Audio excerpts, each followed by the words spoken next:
Hello, my near and dear ones. Today we are going to start a topic on time dilation. First, let's understand the concept of time dilation, as to understand this is very important for a further expression of time dilation. In time dilation, first let's assume that we have a friend who is an astronaut, and a friend sits in his rocket and goes in space.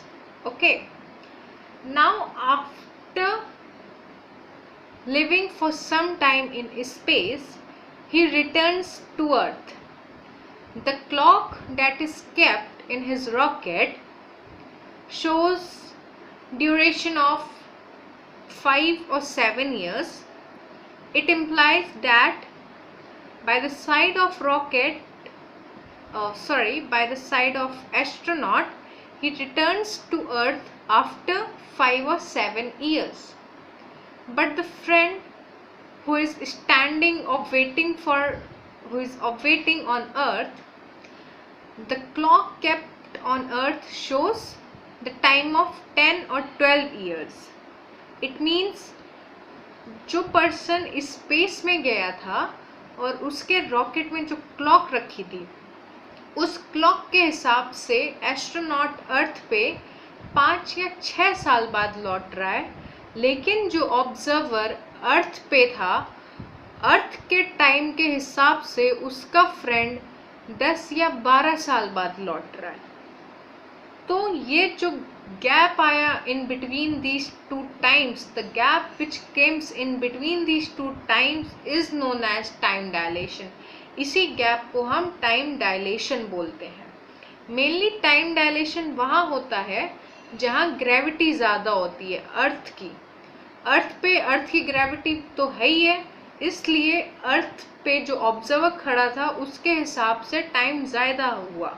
उसका friend 12 या 10 साल बाद लौट रहा है, और जो astronaut space में गया था उसके हिसाब से तो वो केवल 5 साल बाद ही लौट रहा है.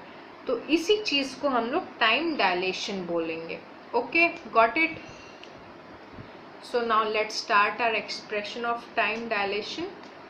लेट अस कंसिडर, सबसे पहले तो हम ये लिखेंगे, let us consider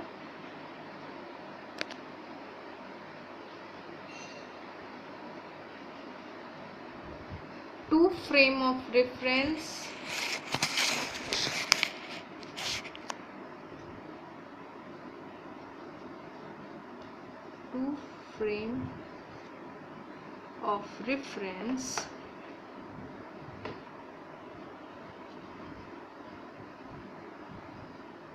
S and S dash, where S dash is moving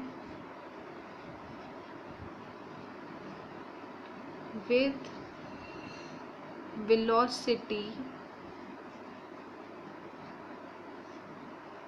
v in positive x direction. Okay, let us consider two frame of reference S and S dash, where S dash is moving with velocity v in positive x direction.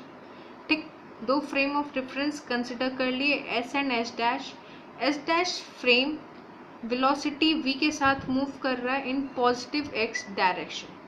अब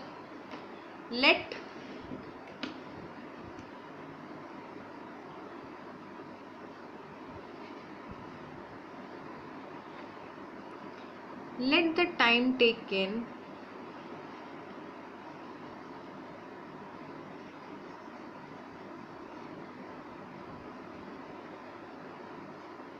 by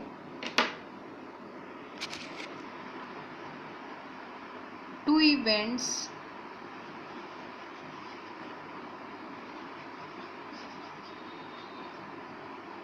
in reference frame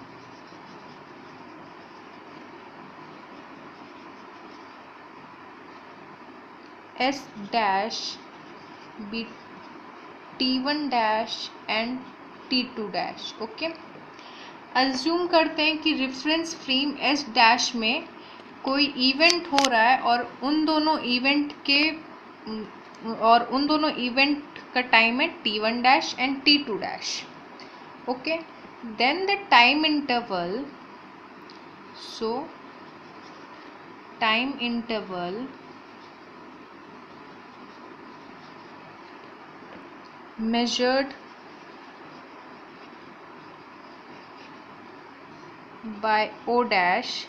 O dash हमारा observer है जो कि S dash frame में बैठा हुआ है, तो O डैश टाइम इंटरवल क्या देखेगा, T2 dash minus T1 dash. Okay, तो T2 dash minus T1 dash, तो इसका मतलब T not is equal to T2 dash minus T1 dash.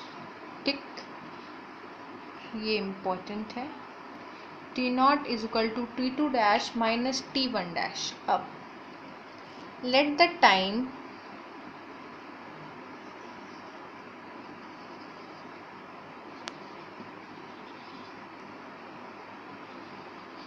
taken by events taking place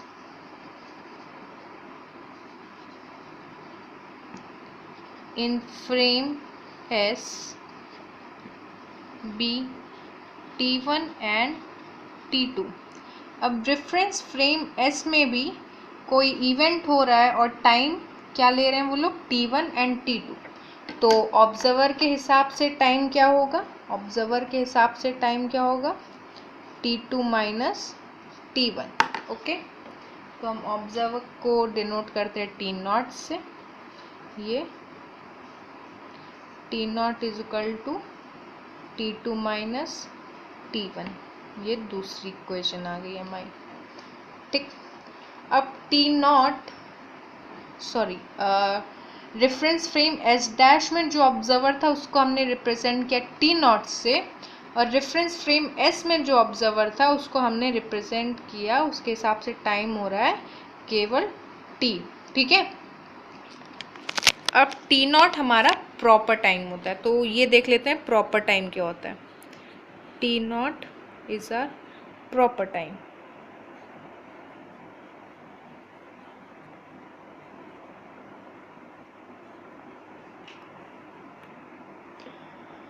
Proper time is the time in reference frame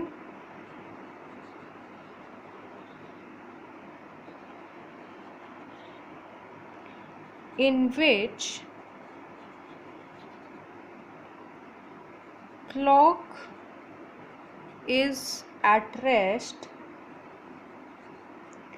with respect to observer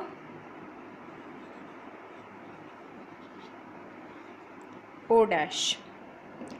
proper time हमारा होता है time in reference frame in which clock is at rest with respect to observer O dash. मतलब reference frame S dash में जो observer है उसमें जो clock रखी होगी और वो जो टाइम शो कर रही होगी उसी टाइम को हम लोग प्रॉपर टाइम कहते हैं। ठीक, अब हम लोग अपने एक्सप्रेशन पे आ जाते हैं, मेन पार्ट। ये from inverse Lorentz transformation equation, from inverse Lorentz transformation equation। Lorentz transformation equation हम लोग पहले भी कर चुके हैं, तो उसी इक्वेशन से, उस इक्वेशन में हमने क्या ड्राइव किया था, T2 is equal to T2 dash plus Vx dash upon C square divided by under root 1 minus V square by C square. T1 is equal to T1 dash plus Vx dash upon C square divided by under root 1 minus V square by C square. ठीक, तो T हमारा क्या होगा, T तो हमने निकाला ही था, T हमारा T2 dash minus T1, I am sorry, T is equal to T2 minus T1। यहाँ से हमने निकाला था T is equal to T2 minus T1, ठीक। यहीं पे T2 और T1 की वैल्यू डाल देंगे। तो T is equal to T2 क्या है, ये इक्वेशन है, और T1 क्या है, ये इक्वेशन है।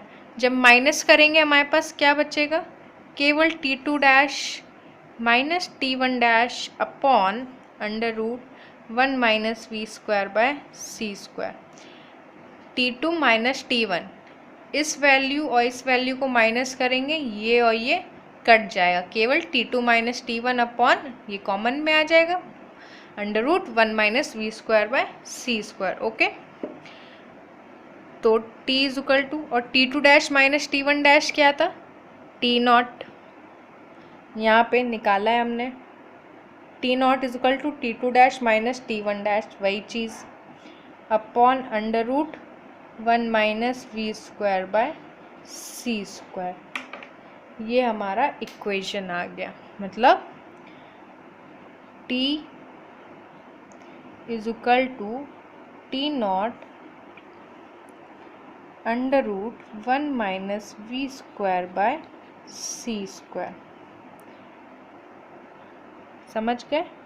T नॉट क्या है हमारा, प्रॉपर टाइम, और T क्या है हमारा, एपरेंट टाइम। तो बस इतना सही है, ये मेन एक्सप्रेशन आ गया, बहुत छोटा सा एक्सप्रेशन है। Thank you and have a nice day.